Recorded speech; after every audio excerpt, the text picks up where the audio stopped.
et on reste sur Marie. Donc Marie, bienvenue. Clotilde, bonjour. Bonjour. Bonjour, bonjour Aurore, bonjour Clotilde. Bien. Marie, en inspirant Oui, profondément, calmement, on va t'écouter. oui. Présenter tes points de référence.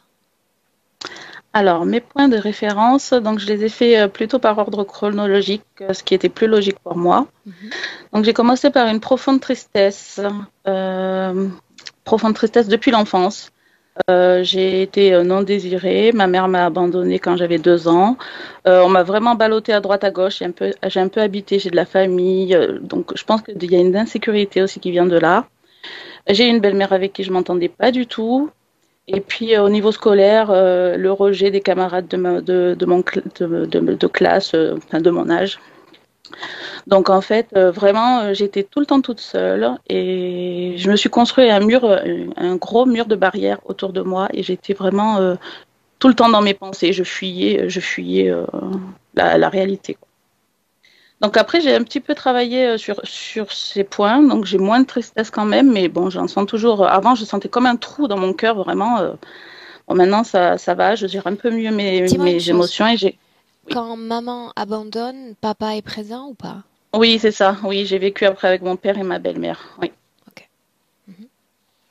Donc j'ai un manque de confiance en moi. Mon père, à partir de mes 11 ans à peu près, a commencé à être très humiliant, à me rabaisser. Donc j'ai commencé à me détester. J'ai eu des pensées suicidaires et puis je me réfugiais dans la nourriture. Bon. Alors un autre point, j'ai pas de créativité, je trouve, pas beaucoup de projets. Euh, je me suis toujours dit, j'ai pas de passion. Voilà. Je me sens pas à l'aise en société. Je préfère être seule. J'ai très peu d'amis. J'ai Enfin, peur des seule gens. en famille, parce que chez toi, Oui, le oui, concept de famille oui, est voilà. très très important. C'est ça. Oui. Mhm. Seule en famille, oui. Et j'ai très peu d'amis, mais voilà, j'ai toujours peur de déranger, peur de gêner. Ça revient un peu comme j'étais dans l'enfance, hein. Donc j'ai rencontré mon mari très jeune. Mais au bout de 3 ans à peu près, on a eu tous les deux, bon, là on parle de moi, un gros choc émotionnel. J'ai été un peu comme poussée à le quitter. Alors c'est compliqué à expliquer, mais en fait, j'agissais pour le quitter, mais mon intuition me disait non, il faut pas le quitter. Donc j'étais entre une action qui me poussait et mon intuition qui me disait non. Enfin voilà, qui me. On parle d'organisation d'individus qui te poussent à quitter ce fiancé ou Mais une intuition j'ai forte? C'était déjà mon mari, mais en fait, c'était vraiment plus fort que moi. Je faisais des actions pour le quitter. Quand il était à côté de moi, je le supportais pas. Et quand il n'était pas là, je voulais qu'il soit là. Et Donc ça dépendait que de bon, toi, pas d'individus qui te poussent à quitter ton mari. alors, ça dépendait de moi, mais je me sentais pas vraiment moi, en fait. Parce que je me sentais tellement mal que même le soir, je me mettais à prier alors que j'étais pas du tout croyante. Je récitais une prière que ma grand-mère m'avait apprise dans ma tête. Je me sentais pas bien du tout. Mhm. Euh, En fait, il y a peut-être un lien. Bon, je suis pas sûre, mais je donne l'information. L'ex de mon mari ferait de la magie noire et c'est peut-être possible qu'elle aurait eu envie de nous séparer ou bon, je sais pas si c'est sur moi, sur lui, sur nous. Je donne l'information, je suis pas sûre de rien, mais voilà. Moi, j'ai rêvé d'elle il y a pas longtemps et elle disait non, mon mari me dit non. Je disais à mon mari, je te quitte. Et mon mari part avec elle et il lui prend la main, il lui dit bon, ben, si tu me quittes, je vais avec elle. Donc c'était un rêve bizarre. Donc en fait, ça nous a créé deux gros chocs, cette presque séparation. Mhm. Mais on a décidé de continuer. Mais moi, vraiment, ça m'a. J'ai eu un de mes enfants. J'ai pris 15 kilos en 4 mois. Juste après mon accouchement, alors qu'il m'en restait que 2 à perdre, par exemple, j'ai commencé à avoir de la trichotillomanie, donc je m'arrachais les cheveux. Donc vraiment, je crois que cette période-là m'a fait vraiment un nouveau choc. J'avais beaucoup de culpabilité. Tout ce que Donc, tu mentionnes là, la compulsion alimentaire, la prise de poids, le fait de s'arracher les cheveux, c'est toujours présent ou c'est déjà, ça fait partie du alors, passé? non, les compulsions alimentaires, je vais en parler, mais c'est toujours là, justement, j'ai une addiction alimentaire j'ai commencé à travailler sur moi, mais ça, j'y arrive pas. C'est plus fort que moi. Je mange, même sans avoir faim, et presque tout le temps. Et c'est vraiment, j'arrive pas à débloquer ça. J'arrive vraiment pas. Ça, c'est vraiment un des points que j'allais mentionner plus bas, mais qui est très important, oui. Et puis, j'ai eu, comme un psoriasis sur le pubis, des démangeaisons très violentes. Ça fait une dizaine d'années aussi. Ouais, peut-être même 12 ou quelque chose comme ça. Ça s'est jamais passé. Mhm. Donc voilà. Donc je disais que moi, ce qui m'anime, ça a toujours été les enfants. J'ai toujours été passionnée par les enfants. Mon mari vient d'une grande famille et puis bon, on a 8 enfants. Donc vraiment, ça c'est quelque chose qui me. Je voulais même travailler avec les enfants. Ouais, j'adore. Après, vers mes 30 ans, j'ai eu un peu un espèce d'éveil. Donc j'ai commencé à travailler sur moi et c'est là que j'ai un petit peu débloqué tous ces parce que j'étais vraiment tout le temps dans le passé. Je vivais tout le temps en pensant pourquoi ma mère m'a abandonnée, pourquoi mon père si, voilà, j'étais tout le temps dans des émotions passées. Et puis en travaillant sur moi, ça a été mieux. J'ai pu faire la paix avec un peu tout le monde, m'améliorer mon comportement aussi. Alors là, au jour d'aujourd'hui, je me sens vraiment bloquée, freinée. Alors que je veux intensifier ce travail sur moi, je sens que j'y arrive pas. J'ai comme si j'ai pas de volonté. Alors tout le temps, je me fais un programme, je vais faire du sport, je vais manger sainement, je vais faire ci, je vais faire une méditation. Et puis tout le temps, c'est non. Le jour même, je suis motivée, puis le lendemain, c'est ah ben je le ferai demain. Et puis ça fait 10 ans. Ça fait 10 ans, je suis comme bloquée et j'arrive pas à passer l'étape au-dessus. Ouais. Alors, donc ces dernières semaines, je suis extrêmement fatiguée. Je pourrais dormir, mais toute la journée. Je pourrais rester 24 heures sur 24 dans mon lit. Et donc ça, c'est la dernière chose que je mentionnais. Donc je disais, à la fin, j'ai conclu avec mon mari, donc on a un projet de vivre heureux et en harmonie avec nos enfants.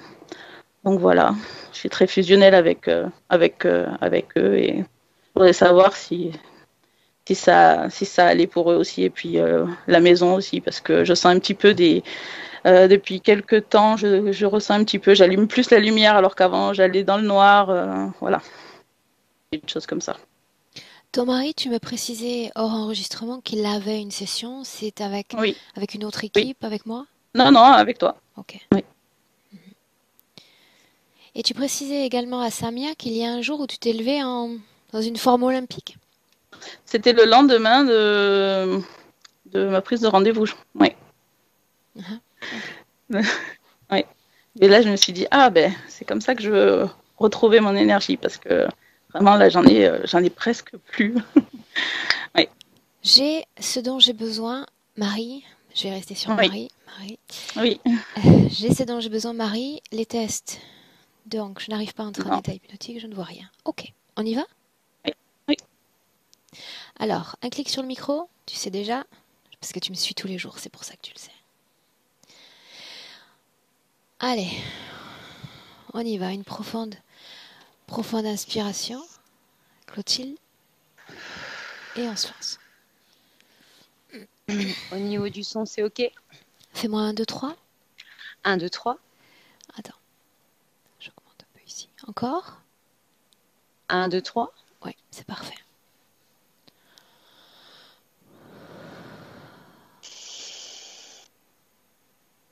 Émotionnellement déjà, est-ce qu'il y a quelque chose qui transpire d'elle? Beaucoup de tristesse. Tu la sens dans quelle partie de ton corps? En dessous de mon cœur à gauche. Ok. Dis-moi si tu as besoin d'une légère induction pour être avec Marie.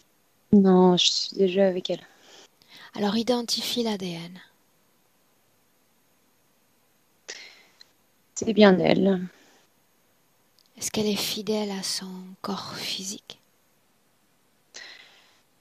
Je la vois emmaillotée dans des bandelettes, telle une momie qui est exposée dans un musée. Elle a la hauteur de son corps physique. C'est la seule chose que je peux apercevoir.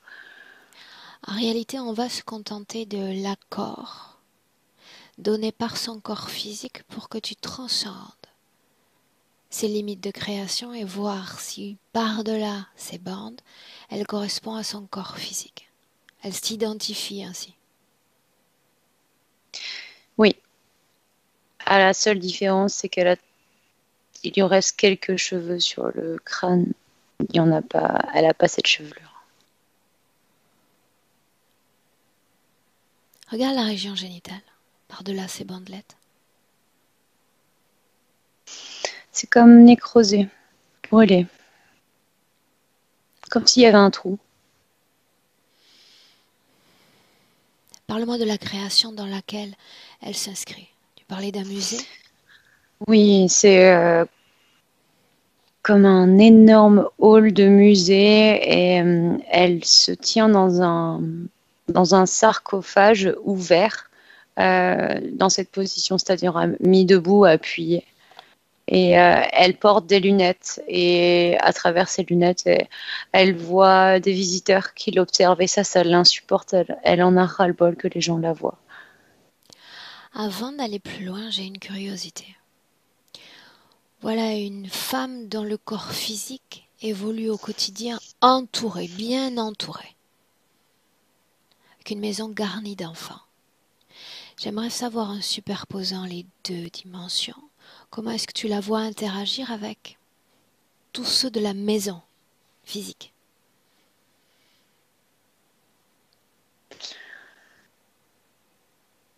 C'est les seuls qui peuvent interagir avec elle de manière claire. Qu'est-ce qui leur permet à eux de pouvoir réaliser une interaction que les autres ne peuvent se permettre? Le fait qu'il soit la chair de sa chair. Il y a comme une cohérence au niveau de l'ADN. Ok, déconnecte-toi de cette image-là, de cette information-là. On en revient à elle. Tu parles de visiteurs. Y a-t-il des visiteurs en cet instant? Alors, il n'y en a pas en fait. Il n'y a absolument pas de visiteurs. C'est à travers les lunettes qu'elle voit des visiteurs. Moi, si je reste en hauteur, je vois personne qui passe. En quoi cela l'influence énergétiquement? Ça la perturbe parce qu'elle veut pas être vue. Elle veut pas être vue avec ses bandelettes et elle se sent coincée. Il y a aussi un gros ressenti de crasse, de saleté. Elle veut plus être regardée. Adresse-toi télépathiquement à elle, sa conscience. Demande-lui en quelle année elle pense être, exister. Elle me dit en 2021. Très bien. Quelle autre information a-t-elle de son corps, de toute sa réalité physique? Elle le voit dans un immobilisme permanent et elle ressent qu'il se débat pour sortir de cet immobilisme Comment? à travers le fait de grossir et de maigrir, comme si ça créait un mouvement, comme pour faire exploser ses bandelettes. La C'est ce que le corps tristesse, physique sert à faire. la tristesse dont tu parlais, dans son corps, où vibre-t-elle? Oh, c'est très diffus. Là, je le vois à hauteur de la gorge jusqu'au-dessus du nombril. Pourquoi dans ton corps cela a été ressenti dans cette région du cœur, alors? C'est en dessous du cœur que je l'ai ressenti. Pourquoi ça s'est transposé ainsi? Ce que je vois, c'est que cette tristesse, elle bouge beaucoup. Demande-lui si elle sait pourquoi nous sommes là. Elle me dit qu'on est des visiteurs pas comme les autres. En On quoi va mettre, sommes-nous différents? on va mettre fin à ce calvaire. Pourquoi? Parce qu'on va la sortir du sarcophage. On en a le pouvoir. Comment le sait-elle?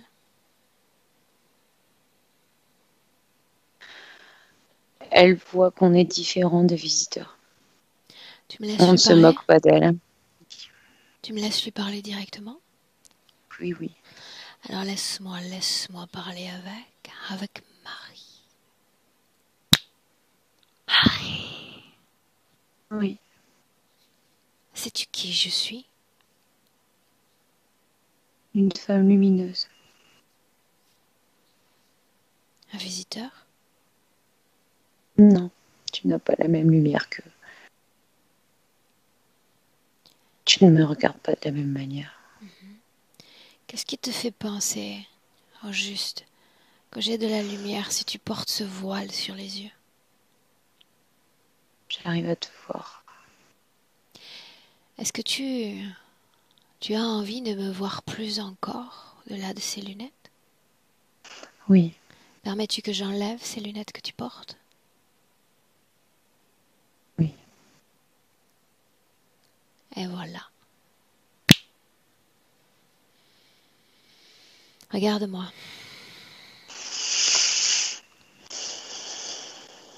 Me reconnais-tu? Oui, Reconnais-tu Clotilde? oui. Regarde ton corps sans ces lunettes. Ton corps physique. Qu'est-ce que ça fait d'être dans ce corps? C'est très lourd et pénible. Seulement cela? C'est aussi difficile de se mouvoir. Il n'y a pas de légèreté. La vie est dure. Dis-moi une chose, il y a aussi la joie liée à la maternité, à la présence des enfants grandissent autour de toi, n'est-ce pas? Oui, c'est la seule chose qui me fait me sentir vivante. Ça signifie que tu sens ces vibrations-là ou pas? Oui, Parle-moi de ces vibrations-là dans ton corps. Quelle région atteignent-elles? une papillonne dans mon ventre parfois, dans mes bras, c'est ça qui m'aide à m'animer. Ils sont comme base énergétique. Ces fréquences sont-elles plus légères que les autres, celles de tristesse? Oui, Plus bien grandes, plus. plus importantes que celles de tristesse? Oui, mais elles ne restent pas malheureusement. Pourquoi sont-elles volatiles? Je ne sais pas. Pourquoi sont-elles volatiles?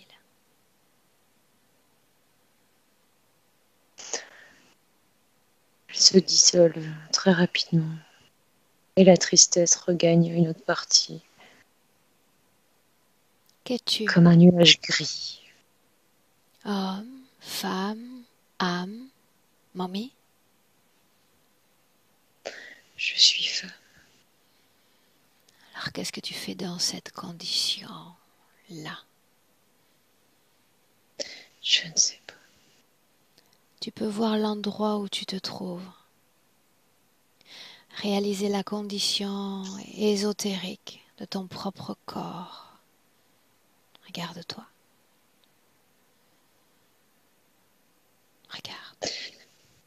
Oui, Oui, quoi? je suis tel un objet. Je suis tel un objet sans vie, exposé aux yeux de tous. Pourquoi faudrait-il que tu sois exposé? Je suis exposé tel un trophée. Tu sais déjà qu'il n'y avait pas de visiteur, qu'il s'agissait d'une création pour ton esprit. T'exhiber tel un trophée dans le néant. Quel sens? Quel sens là?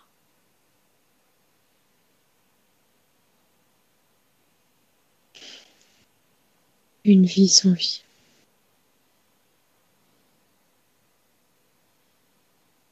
Pourquoi la changer?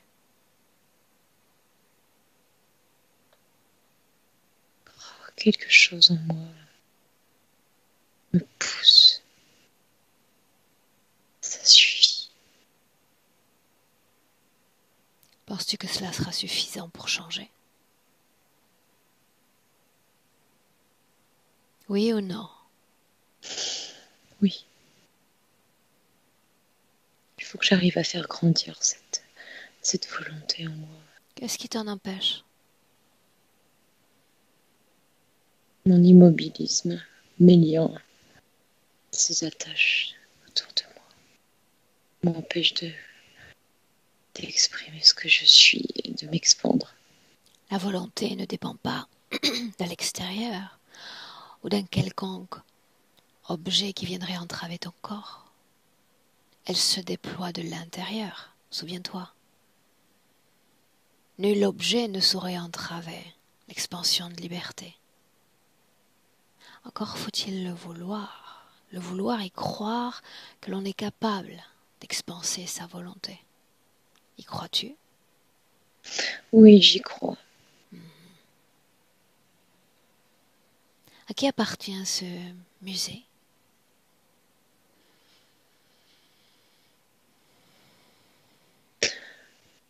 Un être qui passe régulièrement. Je ne suis pas la seule dans ce musée.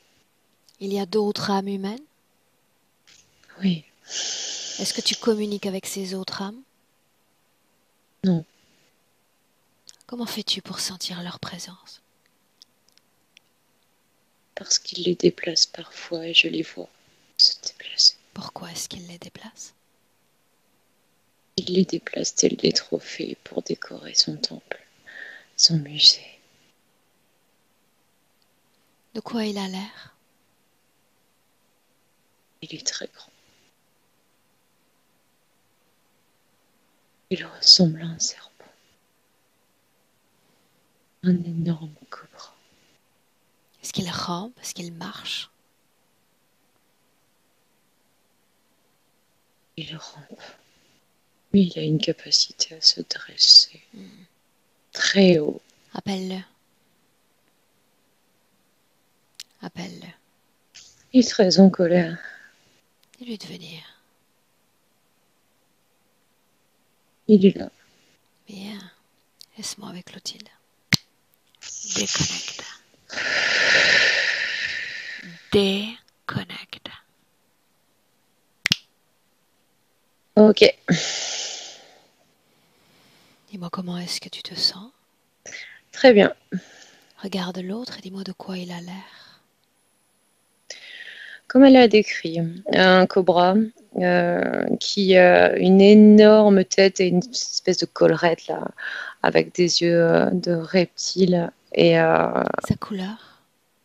il est vert bleu, vert, vert bleuté. Un ADN pur, multiple. Pur. Cet endroit est le sien. Ouais. Quel est son nom? Vision. Tu me laisses lui parler? Oui. Vizir. Alors laisse-moi parler avec Vizir. Vizir. Oui. Bienvenue.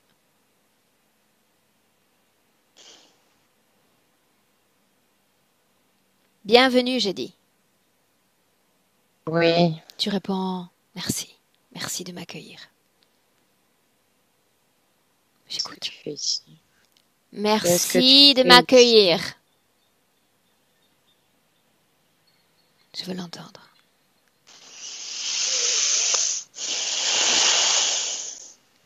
J'exige de l'entendre. Merci de m'accueillir. Bien. Je suis la dernière à qui elle donne le pouvoir. Tu es ma chose désormais. Sais-tu ce qui va se passer? Oui ou non?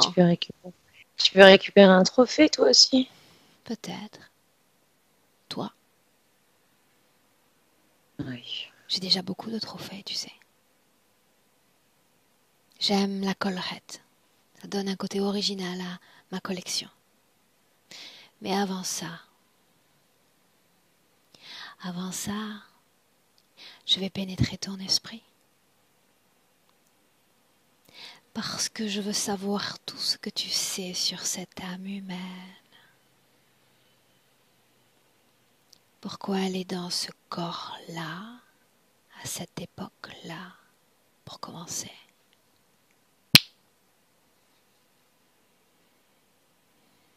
On y va. Elle doit rester immobile, se cantonner à rester enfermée. Juste apercevoir le dehors et rester enfermée. Tu n'as pas répondu à mes questions. Pourquoi ce corps-là? Cette génétique-là? Pourquoi cet espace-temps? Pourquoi l'avoir renvoyé sur Terre, en somme? Parce que sur Terre, il y a beaucoup à récupérer énergétiquement. C'est pour ça qu'elle est là, surtout en ce moment. C'est tout ce que tu as à dire? Oui. Souviens-toi que je peux violer ton esprit. On peut le faire de la bonne ou de la mauvaise manière.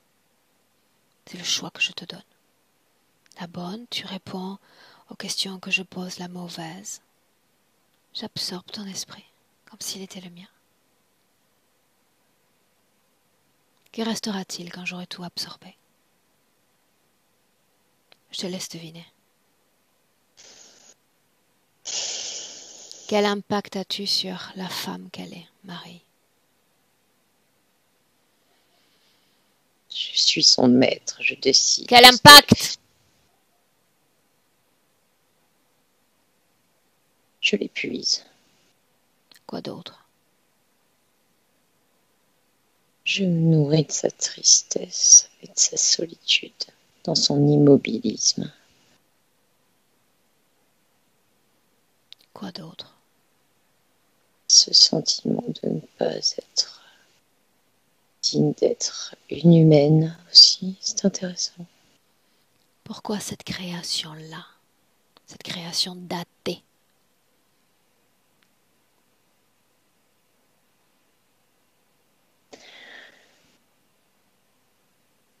Te faut-il tant de temps pour puiser dans tes propres mémoires? C'est un magnifique musée. Laisse-moi avec Clotilde. Déconnecte. Déconnecte.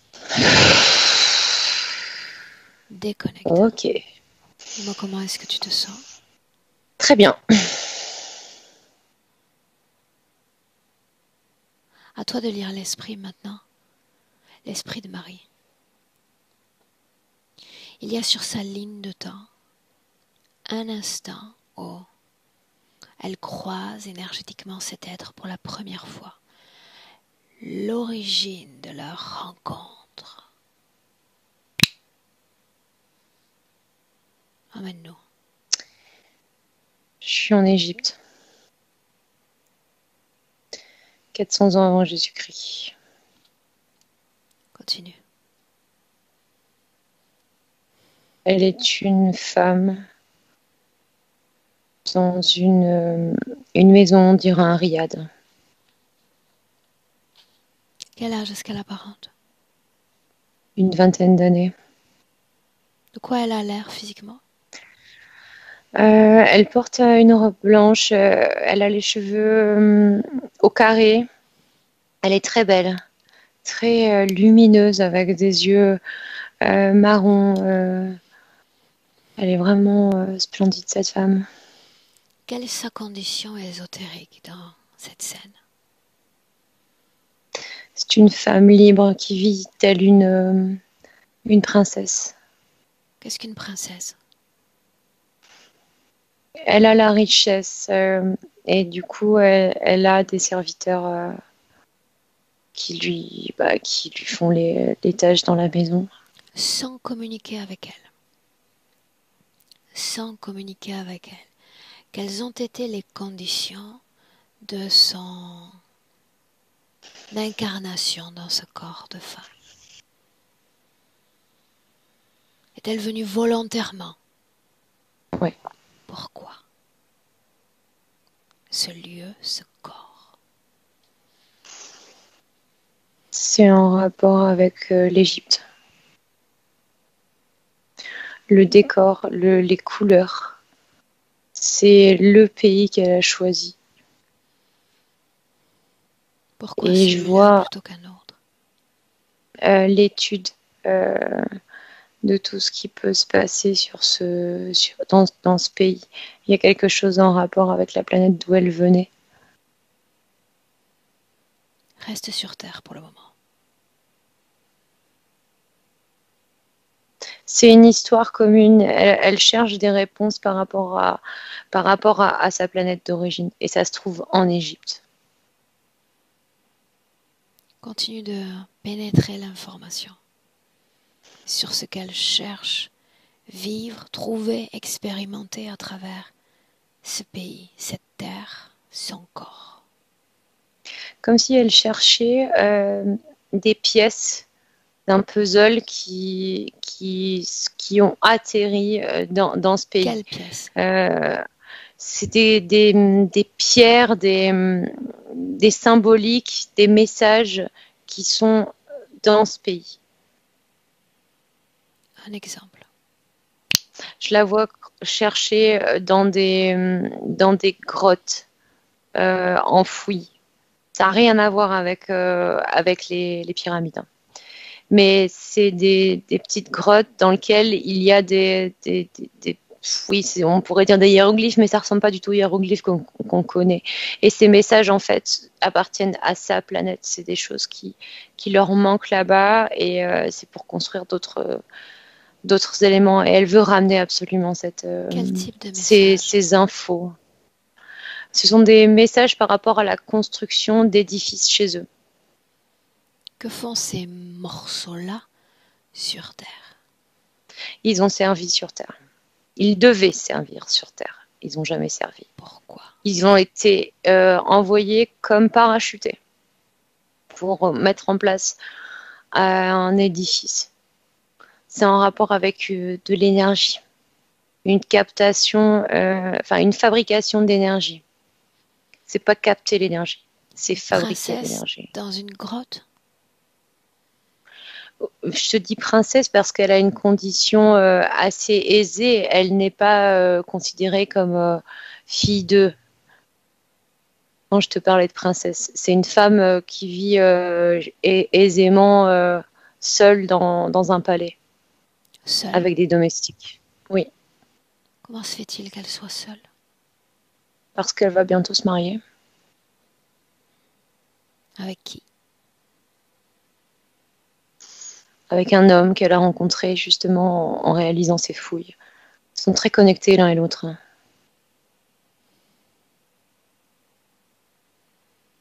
Ok. Souviens-toi, nous avons remonté les marches du temps pour trouver l'origine de l'interférence, ce moment-là.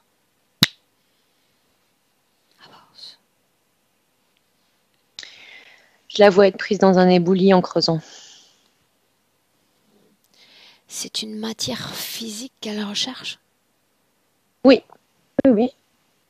Continue. Ce reptilien, il est dans cette grotte en fait. C'est comme s'il était le gardien des informations qu'il fallait surtout pas récupérer. Et elle se retrouve écrasée par une énorme roche. Elle est seule dans cet endroit? Oui. Est-ce qu'il y a une cause ésotérique à cet accident? Non. Uniquement physique? Oui. C'est lié aux pluies. Avant son mariage, n'est-ce pas? Oui. Avance. Elle pleure. Elle est extrêmement triste d'avoir échoué. Clotilde, on est sur quel plan là? On est sur le plan physique, ça dure quelques secondes. Et elle sort avec cette émotion de tristesse. Une seconde. Par sa tête. Une seconde. Triste d'avoir échoué reviendrait à dire que son corps physique dispose de mémoire consciente du pourquoi elle est venue sur Terre? Ce travail, c'était comme une obsession pour elle. Sans Certes, avoir toutes les informations liées à pourquoi je cherche ça, mais c'était une passion, c'était au-delà de tout. comme le Personne n'aurait mien, pu l'empêcher de faire ça. comme mon travail l'est pour moi, dans toute la passion pour autant, chez elle, tu en parles comme si sa mission était consciente, consciente sur le plan physique, d'où la tristesse. Oui, elle est consciente de cet objectif. Elle ne fait pas le lien avec sa planète d'origine, mais elle a une obsession pour cette recherche. Ça l'anime tellement que c'est extraordinaire pour elle. Ça la passionne. Elle fait pas du tout le lien avec sa planète d'origine, mais Combien elle de veut temps, absolument obtenir ces informations. combien de temps cela coûte au corps physique pour s'éteindre? Je t'ai dit une fraction de seconde, c'est ouais, 1 minute. Et après? Que se passe-t-il après? Ce reptilien se présente à elle sous une forme plutôt vaporeuse. Il apparaît pas tel un reptilien. Il apparaît comme une source d'information qu'elle englobe en elle, tel un nuage. Il lui propose de la soutenir dans son travail de recherche de messages pour la prochaine vie. Que répond-elle? Oui, avec plaisir. Sous quelle forme le voit-elle? Comme un brouillard de messages. Je vois quelque chose de très vaporeux. Pourquoi une âme Et libre, une âme qui se déploie dans l'éther librement, tout à coup a besoin ou éprouve le besoin de se lier à un autre pour de futures missions? en elle, c'est comme si elle trouvait un appui. Qui est-elle? En elle. Tu dis en elle, elle trouve un appui. Explique-moi. Bah, cette vapeur-là Ah, qu'elle voit, qui est le reptilien. et pour que naisse la notion d'appui, il faut une base, n'est-ce pas? Oui. Le besoin d'un autre. Pourquoi est-ce que cela naît en elle?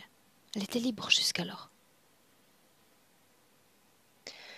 L'autre, c'était son mari avant.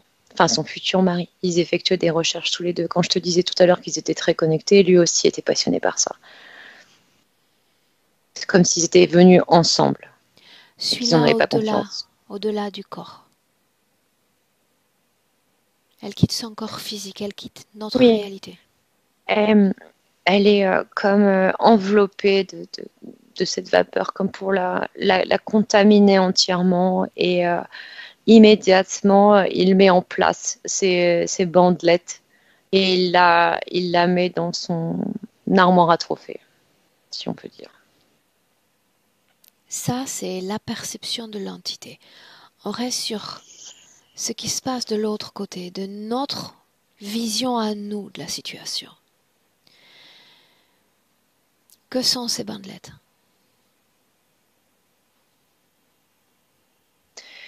Ces bandelettes, c'est comme des filtres hyper opaques qui laissent rien passer énergétiquement, de l'intérieur vers l'extérieur et vice-versa. Y a-t-il oui ou non des programmations? Je vois des écritures sur les bandelettes à Alors, certains endroits. la première, la majeure programmation dans son corps, auquel elle répond favorablement, à laquelle elle répond favorablement. Tu ne mérites pas d'être perçu par l'extérieur. La seconde, Tu es sale. seule. Sale, Troisième, c'est tout. qu'est-ce qu'être sale? Comment une âme reçoit ou décrit ce type de programmation? comme si elle ne pouvait pas être humaine parce qu'elle n'était pas assez pure, si on peut dire.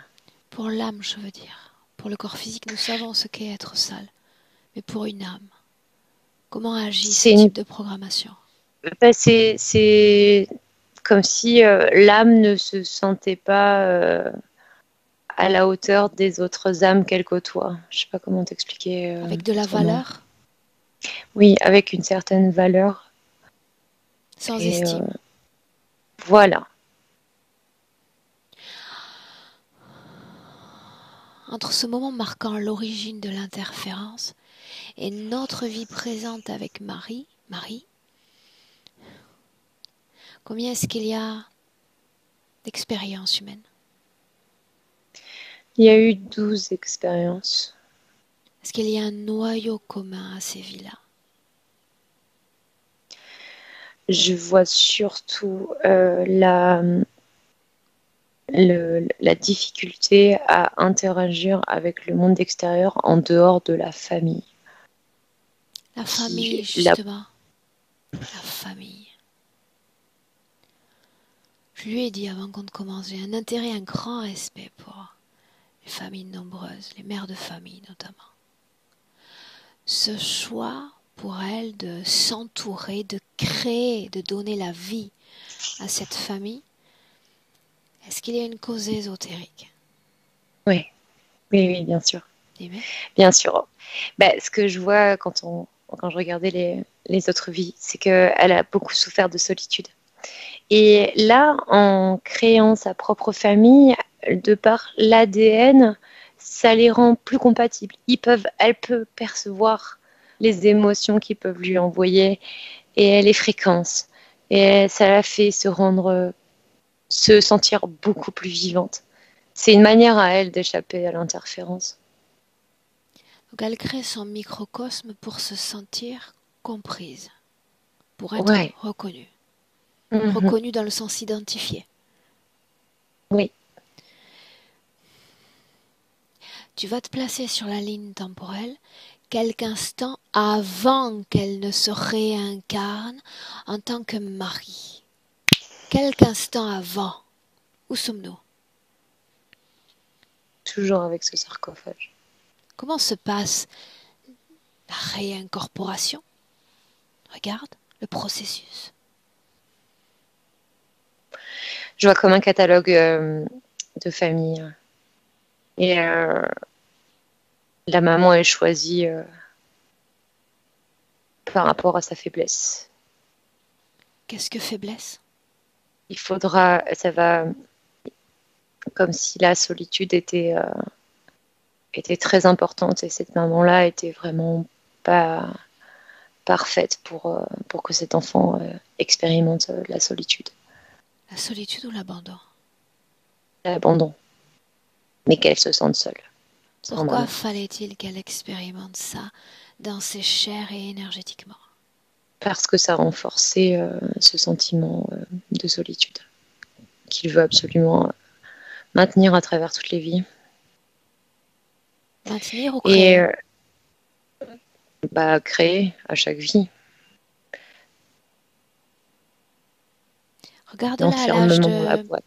5 ans. Quelle est sa condition ésotérique à 5 ans? Il y a déjà beaucoup de mal à interagir avec l'extérieur, à ressentir les fréquences, l'incompréhension du monde extérieur au niveau fréquentiel. À 10 ans?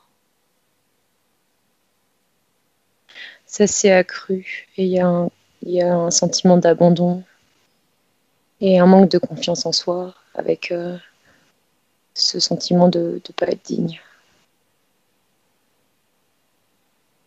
Le père maintenant et son influence néfaste. Il a renforcé ce sentiment de je me sens sale, cette programmation. Tu es sale. Illégitime, indigne. Oui. Donc on parle d'un renforcement. J'ai beaucoup de mal à trouver le mot en français. Renforcement, tu sais comme à l'anglaise? Renforcement de Ça sa se dit. condition. ésotérique, oui. Mhm. Oui, oui, ça se dit. Et c'est le cas. C'est comme sceller une condition déjà préexistante. Oui, oui, oui, le père aussi a été choisi. Enfin, je te dis, c'était comme un catalogue. Et puis en avançant dans les années, elle rencontre son mari, le père de ses enfants.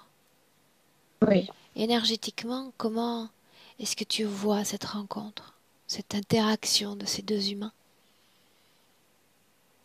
Tout a été fait pour pas qu'ils se rencontrent et bah, ils se connaissent depuis super longtemps. Depuis très très longtemps. Qu'est-ce que tu Et vois au énergétiquement, juste? ce que je vois, c'est que ils ont la même planète d'origine. Et, euh, et ça a été, on a tout fait pour empêcher leur rencontre. Et ça a été déterminant pour Marie dans cette vie, pour avoir une bulle d'oxygène.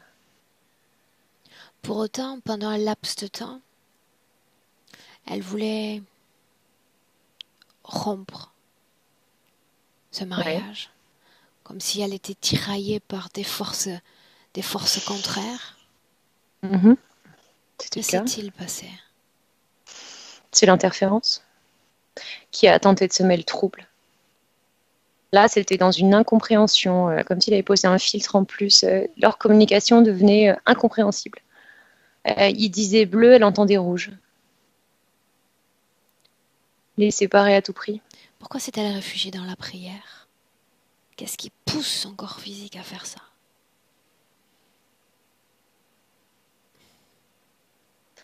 C'est une croyance enfant. Dis-moi, montre-moi ce que tu vois, que je comprenne. Je vois une personne je la vois dans une église, regardant une personne qui prie pour la guérison d'un membre de la famille. Oui, mais qu'est-ce qui la pousse à ce moment-là de son existence à trouver ce refuge dans la prière? Elle a vu la guérison et l'amélioration. Elle est tombée dans cette, pas tombée, elle est dans cette croyance. Le C'est refuge la dans... chose. Ok, le refuge dans l'alimentation, la nourriture. La nourriture, c'est pour essayer de faire disparaître ses bandelettes, comme si en grossissant, elle pourrait améliorer sa condition éthérique. Une fois encore, toujours en restant sur ce binôme Marie, Marie Méaéri, Marie, Marie avec un E, Marie, Marie, euh, elle a mentionné le fait qu'il y a près du mari, euh, qu'il y a près du mari un individu, une femme qui s'intéresse à des pratiques occultes. Est-ce que oui ou non, il y a eu ce type de pratique de magie exercée contre elle ou son couple? Oui ou non? Non, non, Non. ça, absolument pas. Qu'est-ce qui fait qu'elle ne se sentait pas vraiment elle, alors, durant ce laps de temps où il y avait ces doutes qui submergeaient son esprit? Modification des filtres au niveau communicatif. Ça a modifié sa perception. Et quand on parle de la volonté, encore, elle donne ce laps de temps de 10 ans. Il y a 10 ans que ma situation psychique s'effondre.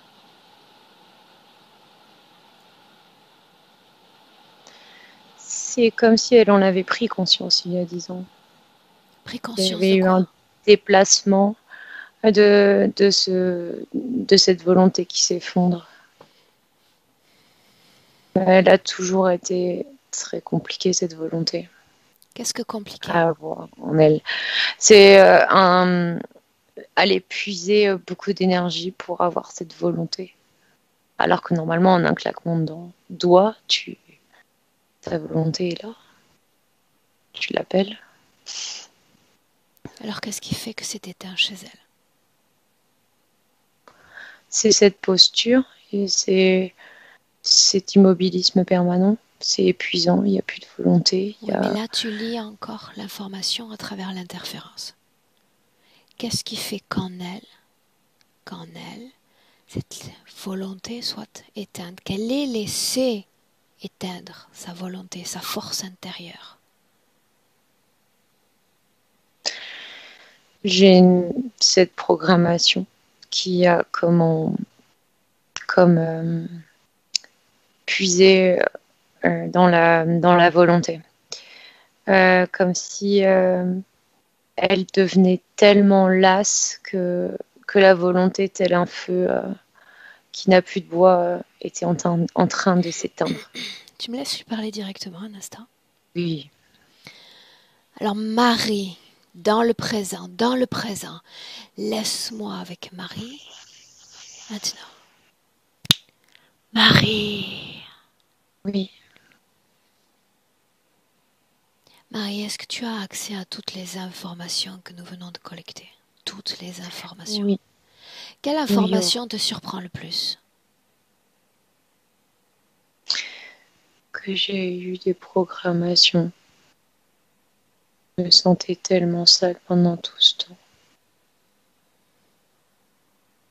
Surprise d'être programmée par d'autres consciences. Oui. Quel est leur champ d'action si ce n'est l'utilisation de programmation selon toi? Quelle est l'intention de ces créatures à notre égard? Il n'y a que notre énergie qui les intéresse. Comment s'y sont-ils pris pour te soumettre? Ils m'ont programmé. Ils m'ont mis dans ce décor. Petit à petit, je me suis lassée. Permets-moi de reformuler. Tu dis « ils m'ont mis ». En réalité, il s'agit de « j'ai laissé mettre en moi » leurs mains, leurs empreintes, leurs programmes. Et j'y réponds favorablement. La question est de savoir pourquoi. Pourquoi est-ce que tu obéis à ces programmations? Peu importe ce qu'ils essaient de te faire croire. Tout cela relève de l'illusion. Une grande farce, une mascarade. Moi, je veux savoir pourquoi est-ce que tu as mis non pas un genou à terre, mais les deux à terre. Pourquoi est-ce que tu as cessé de croire en toi? Cessé de croire que tu es légitime, digne, forte. Pourquoi? On me l'a fait oublier. J'ai fait en sorte qu'ils effacent ma mémoire. Je me suis soumise à ça aussi. Remonte encore plus loin dans le temps. Plus loin. Pourquoi t'es-tu soumise? Soumise à cette conscience. J'ai espéré trouver des réponses grâce à lui. Non. Tu ne remontes pas encore assez. Tu portes en toi un sentiment d'échec profond. Échec. À l'origine, tu as créé l'échec. Je suis venue et je n'ai pas vaincu. Je suis venue et je suis morte. Avant de me réaliser dans mon expérience humaine, j'ai échoué. J'ai lamentablement échoué. Tu avais tes mémoires, ta conscience, et tu es morte. L'échec. Juste ça. Et une fois que tu as créé ce sentiment d'échec dans ton corps, la tristesse n'étant qu'une conséquence de cette situation, tu as fait de toi cet être médiocre, cet être non vaillant, cet être qui s'abandonne, cet être qui laisse sa volonté, puisqu'après tout, il n'y a plus de mission. C'est pour ça que tu étais venu. Il n'y a plus rien à faire sur Terre. Tu as échoué. Et tu as été incapable de trouver une autre mission. Pour toi, tu as mis au monde des enfants sont des créations merveilleuses que de leur donner la vie. Mais pour toi, qu'as-tu fait? Quelle a été ta mission pour toi? Une façon de se réaliser à l'intérieur pleinement, de s'épanouir. La clé de voûte, c'est toi et ce que tu as créé d'échec dans ton corps. Les autres ne sont que des opportunistes de système. Ils te voient par terre, au sol, lamentablement déçu de cet échec. Ils n'ont plus qu'à te ramasser. Ils t'enferment dans ce cocon, t'écrasent, inscrivent un encodage habile de programmation et te placent dans un cycle éternel de réincarnation. Et souviens-toi, reconnaître que tu es créatrice de cet échec, que tu as cessé de croire que ça valait la peine de vivre sur Terre, peut te permettre de rebondir, de te débarrasser de cet échec et de te donner réellement une raison de vivre sur Terre. Pour toi, par toi-même. Souviens-toi, ils ne sont que de fichus opportunistes de système, des parasites. Rien de plus. Tu travailles sur toi, tu retrouves ta confiance, ta noblesse, ta force. Et comme tu sais, ces morpions, non, ces espèces de parasites sur les poils des chiens, ils dégringolent, ils s'éloignent, ils se meurent. Mais est-ce que ça vaut la peine de changer? On finit par s'habituer à l'interférence, n'est-ce pas? Non, je veux changer. En réalité, si. Les humains s'habituent à l'interférence. Comme dans un cocon chaud. Finalement, les autres décident pour moi, c'est pas si inconfortable.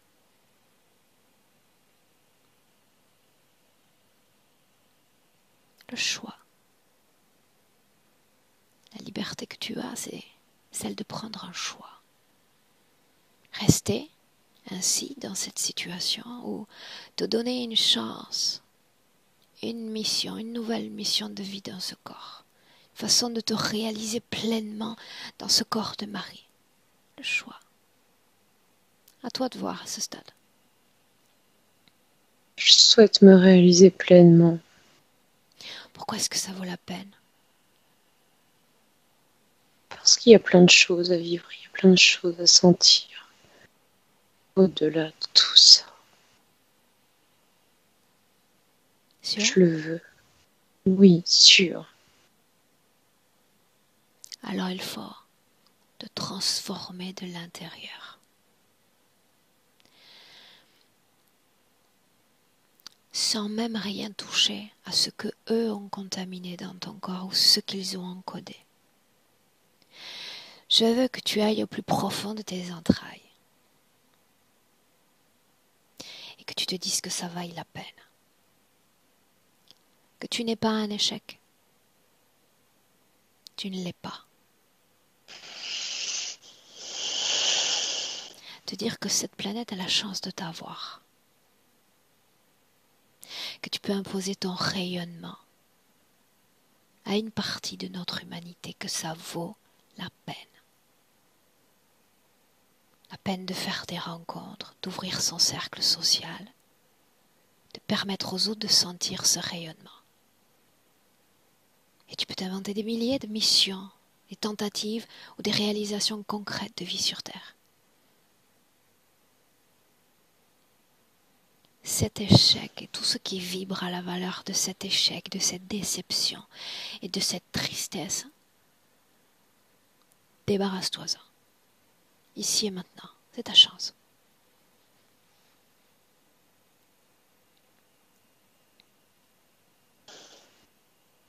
Dis-moi comment tu t'y prends pour te débarrasser de tes propres créations.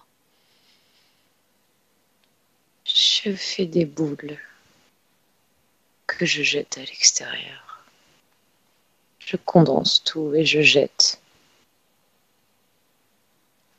Jeter où? Que deviennent ces émotions? Elles partent dans un trou. Je ne les revois plus. qui appartient ce trou? À moi, c'est moi qui viens de le faire. Tout ce qui vibre avec l'échec, la non-réalisation. L'endroit où il n'y a plus d'espoir en toi. Tout ce qui vibre a une valeur négative selon notre échelle d'émotions humaines. Dehors. Dehors. J'ai tout rassemblé, j'ai tout Bien. sorti. Comment se comportent les choses dans ton corps désormais, ces entraves, ces emmaillages?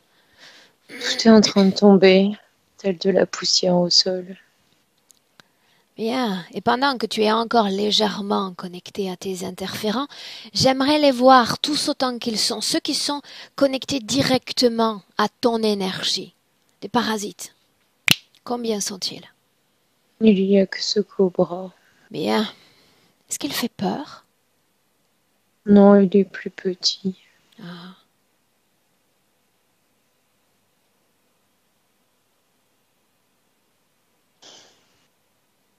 N'est-ce pas surprenant de voir ce type de créature dans nos espaces énergétiques? Si.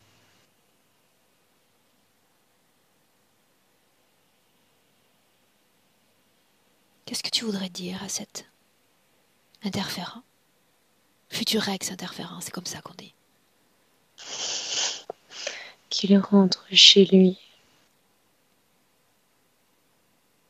Qu'il ne revienne plus chez moi. Quelle émotion il y a dans ton corps en cet instant? Une paix. Transforme cette paix en détermination. C'est fait. C'est ce qu'aime le plus la volonté, la détermination, l'affirmation de soi. Il y aura tout le temps pour créer la paix. Tout ce qu'il y a dans ton corps, tout ce qui a été engrammé, programmé, contaminé, dehors. Laisse-moi avec Clotilde. Déconnecte. Déconnecte. Ok, je suis là. On est dans le présent. Inspire profondément.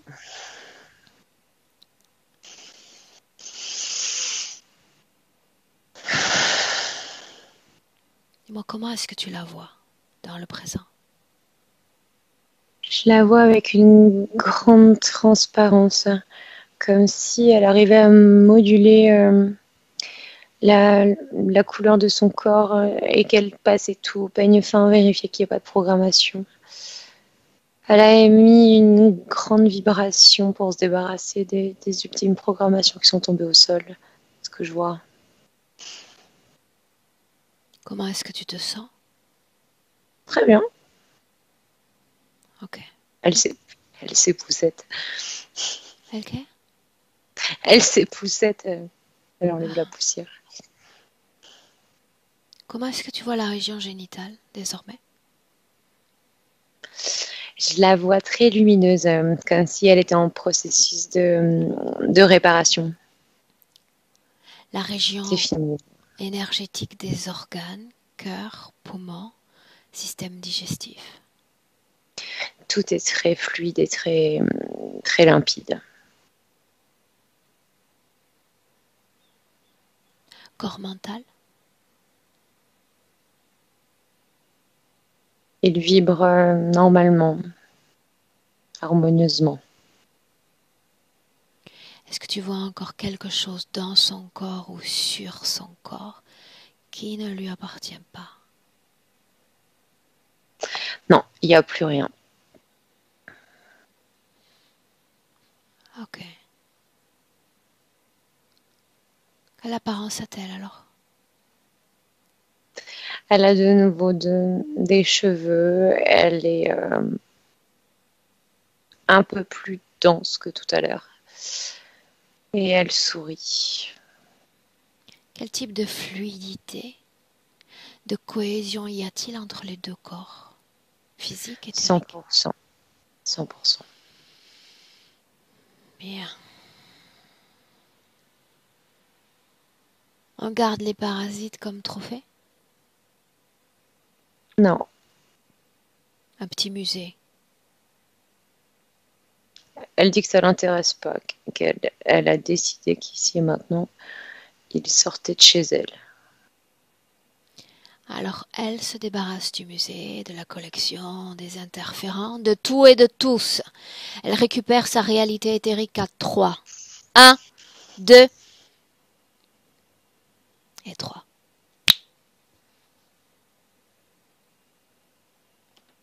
Et tu me dis comment est-ce que tu la vois?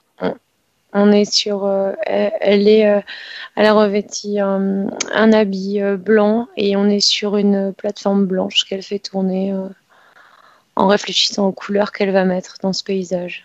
Que représente le blanc pour elle? C'est une symbolique de pureté et de renaissance. Voilà ce qu'elle va faire maintenant. Il y a une fluidité entre les deux corps. Bien. Pour autant, ce corps physique a co-créé énergétiquement avec une partie de cette humanité, ses parents. Ces mots qu'elle a entendus, ce rejet qu'elle a ressenti, tout ce qui, dans son corps physique, a créé une énergie néfaste, négative pour l'être humain qu'elle est aujourd'hui, elle s'en débarrasse, comme de vieilles peaux, une mue dont on ne veut plus. C'est fait. Comment est-ce qu'elle s'y est pris? Elle a secoué ses mains plusieurs fois comme ça. C'est comme si ça restait au bout de ses doigts. Et c'est parti en secouant les mains. C'était proche du départ. Ok. Demande-lui comment est-ce qu'elle se sent. Très bien. Fatiguée? Elle me dit absolument pas.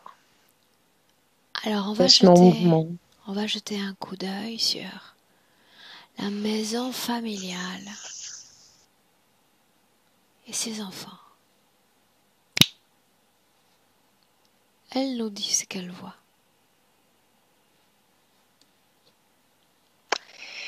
Elle me dit qu'elle voit de la vie à chaque recoin de cette maison, avec une belle énergie. Comment vont les enfants? Ils vont tous très bien.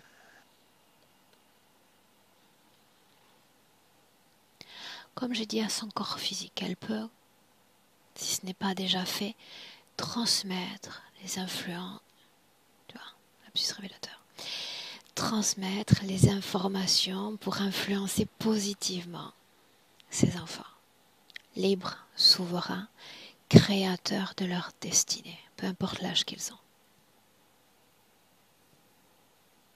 Elle l'a fait quand elle a regardé la maison. Comme si elle s'était mise au-dessus et qu'elle avait envoyé des sortes d'ondes à chaque enfant qui a récupéré ce message. Et voilà, on a pris connaissance. Comment tu vois l'énergie de la maison? Oh, c'est très vivant, c'est très lumineux, ensoleillé. Ok. À Même 3, dans la pièce la plus noire, il fait soleil. à 3, une projection dans le futur avec cette condition ésotérique présente. Je dis 1, 2, 3.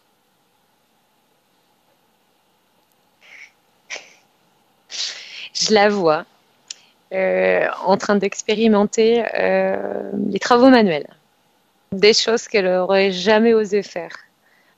Je la vois couper des morceaux de bois, fabriquer des sortes de caisses avec toute la famille autour et tout le monde la regarde avec une sorte d'émerveillement parce que avant elle aurait jamais osé faire ça et tout le monde s'amuse de voir la beauté de ses créations et elle s'éclate.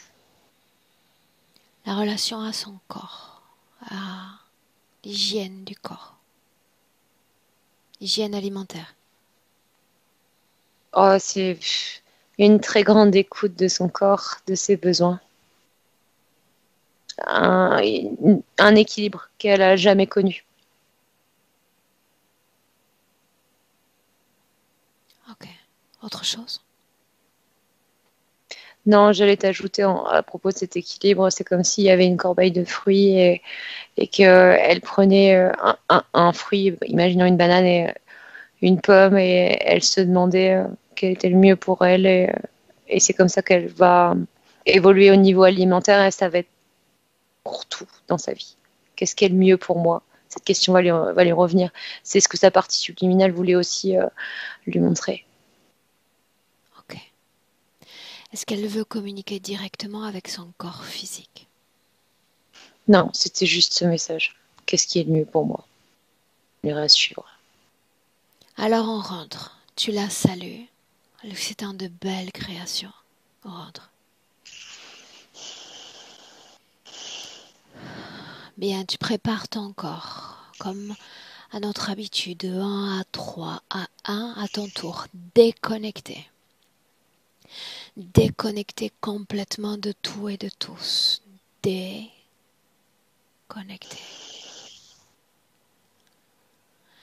Cette émotion de bien-être, de légèreté, de joie dans tout ton corps.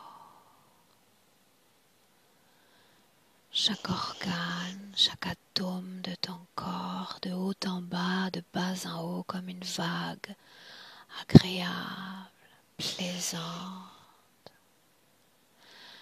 Une vague que tu peux mouvoir en de subtils mouvements énergétiques à deux. Mouvements cette fois fréquentiels de vitalité, de réveil. Cette envie de se déployer, d'exister, se manifester tout en joie et en plaisir dans ta réalité physique. À 3. Bienvenue.